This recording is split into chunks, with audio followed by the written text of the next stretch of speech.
Our next speaker, I found out this morning, went from Park Heights to Carnegie Mellon, and we can't say he never looked back, because he not only came back, he also gives back tremendously to this community. And I also found out he takes a great selfie. So there's a great picture of the two of us floating around out there. It is my pleasure in welcoming Larry E. Jennings, Jr., the Senior Managing Director of Valstone Partners. Larry.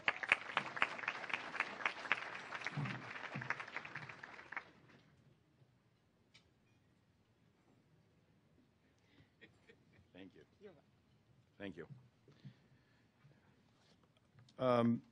First of all, I make very few public speeches, so this will be interesting for me. But Wayne asked me to come today and to talk about my commitment to Baltimore and philanthropic priorities, basically. But I think I want to give you a little history, because I think that my sort of public service and philanthropic thoughts started very early in life.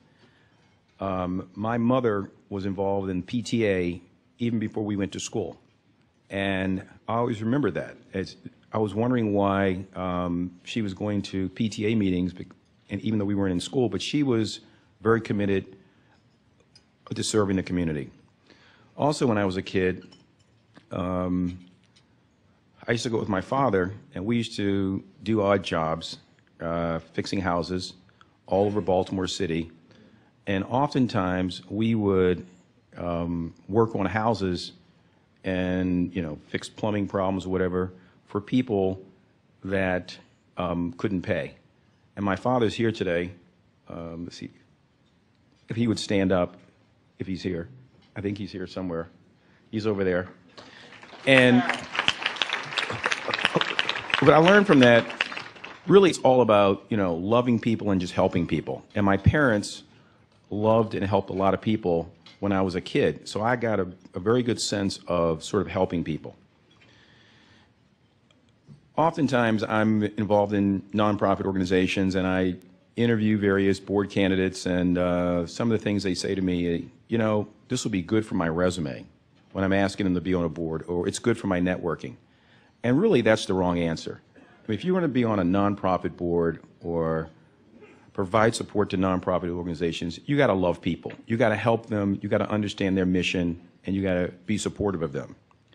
And the reason that I'm so supportive of Baltimore is that there are a lot of people along the way that were very supportive of me. In 1983, when I was a 19-year-old about to go to grad school, I met a guy named Theo Rogers. And Theo Rogers was running a nonprofit. He was part of a nonprofit organization that gave me money for graduate school on the condition that I come back to Baltimore. And I came back to Baltimore, and when I saw Theo, he was very surprised. He says, well, you're the first guy that got the money to go to graduate school to come back to Baltimore.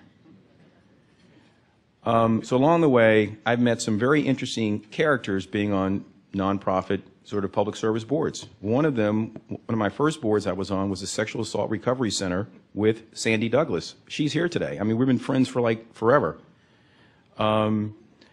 I was on the Housing Authority board back in the late 80s, early 90s, and I encountered Dan Henson. And I can tell you right now, Dan Henson loves people. He loves the community. He made some very tough decisions. And from those tough decisions, we have things like the Inner Harbor east of Baltimore today. There you go.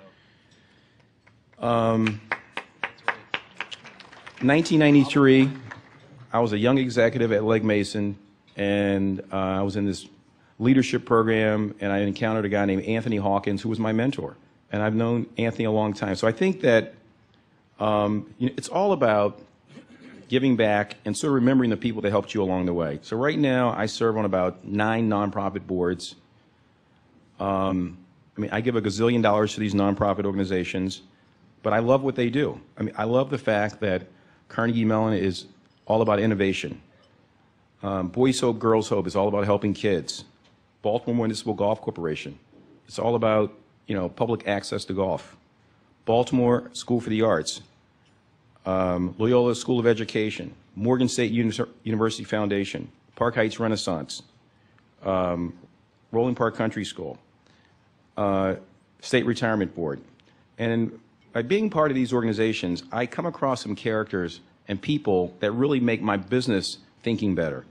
Jerry Cohen, the most recent president of Carnegie Mellon, remembers names. I have a hard time remembering people's names. For some reason, he is just, and he gave me these little things on how to remember people's, how to attach people's names to their faces. I remember Chuck Roth telling me that he was going to give a kidney. He was the executive director of Boys Hope, Girls Hope, and he gave a kidney to a friend of his son. And you talk about friendship. I mean, how many of you out there would give a kidney to a friend of your son? Not your own son, but a friend of your, a son of a friend.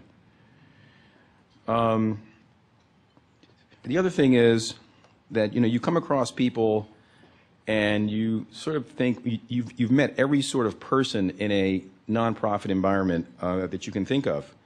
And recently, you know, I was appointed to the Sinai board. Really wasn't that energized about it. Walter Ampry asked me to do it. Ben Shapiro asked me to get involved.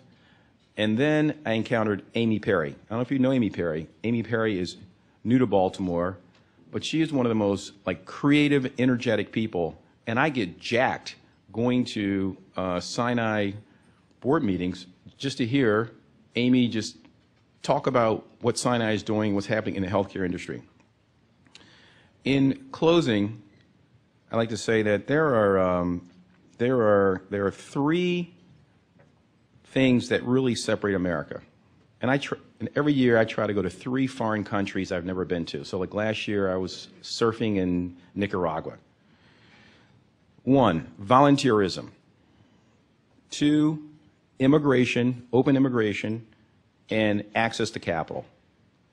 And, I mean, I could probably talk a half hour about any of these issues, but I think what really separates America, what really makes us great, are the volunteers, are the people out there who are not necessarily on the board, getting the accolades, but day in, day out, are dealing with, you know, it could be working in an assisted living facility, helping old people out. It could be working in a cafeteria of a school, opening milk cartons for 5-year-olds. So, I'd like to thank Pat more than anyone else, because Pat is the glue behind MWMCA.